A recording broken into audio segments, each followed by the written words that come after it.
সুপ্রিয় দর্শক, আসসালামু আলাইকুম। সবাইকে স্বাগত জানাচ্ছি আজকের গুরুত্বপূর্ণ সংবাদে। প্রথমেই জানিয়ে দিচ্ছি সংবাদ শিরোনাম, পরে বিস্তারিত। কাতারের কাছে ক্ষমা চাইলেন নেতানিয়াহু। এদিকে গাজার অন্তর্বর্তী সরকারের প্রধান হবেন ট্রাম্প। সর্বশেষ থাকছে গাজা যুদ্ধ বন্ধে সম্মত ইসরায়েল। শুনছিলেন সংবাদ শিরোনাম, এখন বিস্তারিত। তার আগে আমাদের চ্যানেলটি সাবস্ক্রাইব করে রাখুন, যাতে সবার আগে আপডেট খবর আপনার কাছে পৌঁছে যায়। চলুন কথা না বাড়িয়ে বিস্তারিত জেনে নিই। কাতারের কাছে ক্ষমা চাইলেন নেতানিয়াহু। দোহায় হামাস নেতাদের ওপর চালানো ইসরায়েলি হামলায় এক কাতারি নাগরিক নিহত হওয়ার ঘটনায় দেশটির কাছে ক্ষমা চেয়েছেন ইসরায়েলের প্রধানমন্ত্রী বেঞ্জামিন নেতানিয়াহু। সোমবার যুক্তরাষ্ট্রের প্রেসিডেন্ট ডোনাল্ড ট্রাম্পের সঙ্গে হোয়াইট হাউসে অনুষ্ঠিত বৈঠক চলাকালীন কাতারের প্রধানমন্ত্রী শেখ মোহাম্মদ বিন আব্দুল রহমান বিন জাসিম আল থানিকে দেওয়া এক ফোন কলে এই ক্ষমা প্রার্থনা করেন ইহুদিবাদী নেতানিয়াহু। তখন কাতারের প্রধানমন্ত্রীও এই ক্ষমা প্রার্থনা গ্রহণ করেন। হোয়াইট হাউসের এক বিবৃতিতে বলা হয়, প্রথম ধাপে প্রধানমন্ত্রী নেতানিয়াহু গভীর অনুশোচনা প্রকাশ করেন যে কাতারে হামাসের লক্ষ্যবস্তুতে ইসরায়েলি ক্ষেপণাস্ত্র হামলায় অনিচ্ছাকৃতভাবে এক কাতারি সেনা সদস্য নিহত হয়েছেন। তিনি আরও দুঃখ প্রকাশ করেন যে জিম্মি মুক্তি আলোচনার সময় হামাস নেতৃত্বকে লক্ষ্যবস্তু করার মাধ্যমে ইসরায়েল কাতারের সার্বভৌমত্ব লঙ্ঘন করেছে। তিনি প্রতিশ্রুতি দেন, ভবিষ্যতে এই ধরনের হামলা আর চালানো হবে না। কাতারের পররাষ্ট্র মন্ত্রণালয় এক বিবৃতিতে জানিয়েছে, ফোনালাপের শুরুতে প্রধানমন্ত্রী ও পররাষ্ট্রমন্ত্রী যুক্তরাষ্ট্রের প্রেসিডেন্টকে কৃতজ্ঞতা জানান।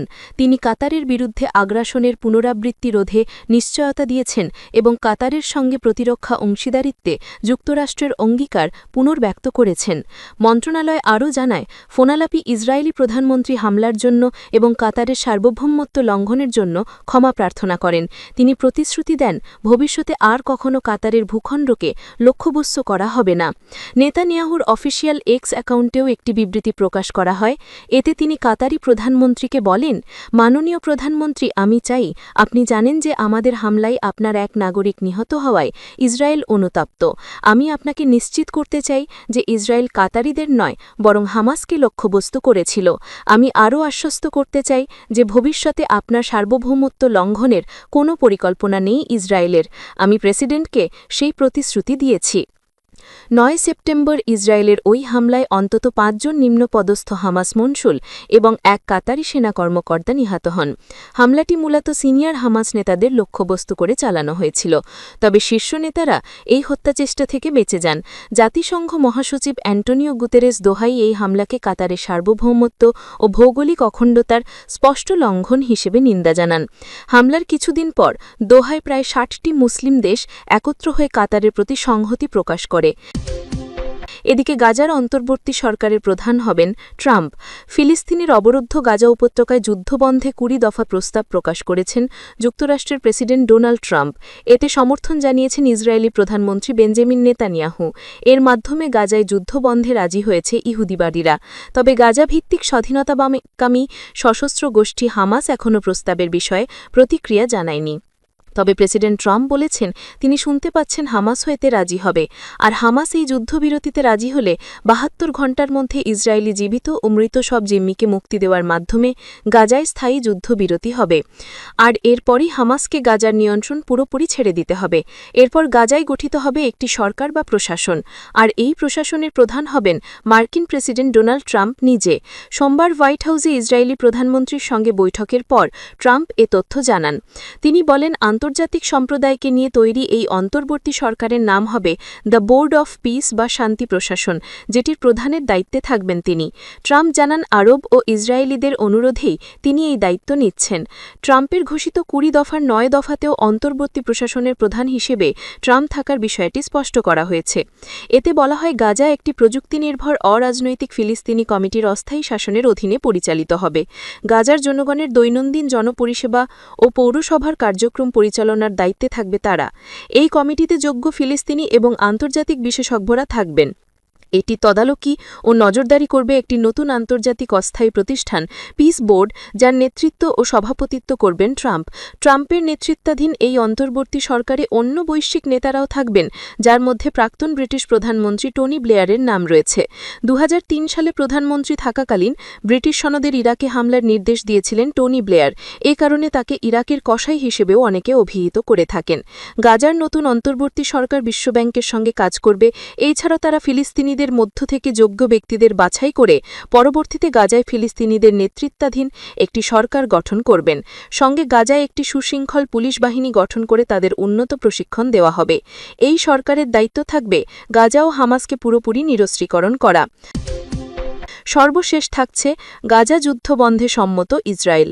ফিলিস্তিনের গাজায় যুদ্ধ শেষ করার জন্য যুক্তরাষ্ট্রের প্রেসিডেন্ট ডোনাল্ড ট্রাম্পের পরিকল্পনায় সম্মতি জানিয়েছেন ইসরায়েলের প্রধানমন্ত্রী বেঞ্জামিন নেতানিয়াহু।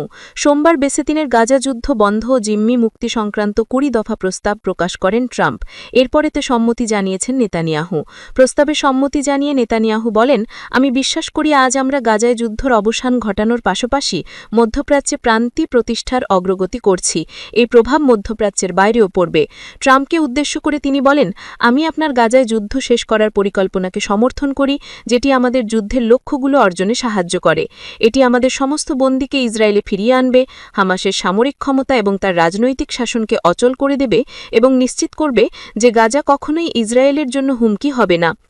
এখন সশস্ত্র গোষ্ঠী হামাসের অনুমোদনের জন্য অপেক্ষা করা হবে। প্রস্তাব অনুযায়ী হামাস এতে সম্মতি জানালে 72 ঘণ্টার মধ্যে জীবিত ও মৃত সব জিম্মি মুক্তি পাবেন। অপরদিকে হামাস গাজার নিয়ন্ত্রণ ছেড়ে দেবে। সেখানে আমেরিকান, ইউরোপ ও আরব দেশগুলো নিয়ে একটি অন্তর্বর্তী প্রশাসন গঠন করা হবে, যেটির মূল দায়িত্বে থাকবেন ট্রাম্প। এছাড়াও গাজার মানুষ গাজাতেই থাকবেন, তাদের অন্য কোনো দেশে জোরপূর্বক পাঠানোর চেষ্টা করা হবে না। হামাসের ইসরায়েলি জিম্মিদের মুক্তির মাধ্যমে গাজায় স্থায়ী যুদ্ধবিরতি শুরু হবে। প্রেসিডেন্ট ট্রাম্প জানিয়েছেন গাজা ও হামাসকে পুরোপুরি নিরস্ত্রীকরণ করা হবে এবং এ কাজে সাহায্য করবে আরব দেশগুলো। তারা হামাসকে নিরস্ত্রীকরণে সাহায্যের প্রতিশ্রুতি দিয়েছেন বলেও দাবি করেছেন তিনি। এছাড়া সুড়ঙ্গসহ হামাসের সব অবকাঠামো ধ্বংস করা হবে। গত মঙ্গলবার জাতিসংঘের সাধারণ অধিবেশনের ফাঁকে 8টি মুসলিম দেশের নেতার সঙ্গে বৈঠক করেন ট্রাম্প। ওই সময় এ সিদ্ধান্ত নেওয়া হয়েছে বলে ধারণা করা হচ্ছে। ট্রাম্প হুমকি দিয়েছেন, আরব দেশগুলো যদি হামাস ও গাজাকে নিরস্ত্রীকরণ করতে ব্যর্থ হয়, তাহলে ইসরায়েল এই কাজ করবে, যেটিতে যুক্তরাষ্ট্র পূর্ণ সমর্থন দেবে। হামাসকে হুমকি দিয়ে তিনি বলেছেন, তারা যদি আজকের প্রস্তাব গ্রহণ না করে এবং গ্রহণ করেও যদি আবার এ থেকে সরে যায়, অর্থাৎ নিজেদের পুনর্গঠনের চেষ্টা করে, তাহলে ইসরায়েল তাদের নির্মূলের কাজ শেষ করবে। ট্রাম্প বলেছেন, ইসরায়েল হামাসকে নির্মূল করবে। এটি সহজ উপায় করা যাবে, আবার কঠিন উপায় করা যাবে, তবে এটি করতে হবে। আমরা সহজ উপায়কে প্রাধান্য দেব।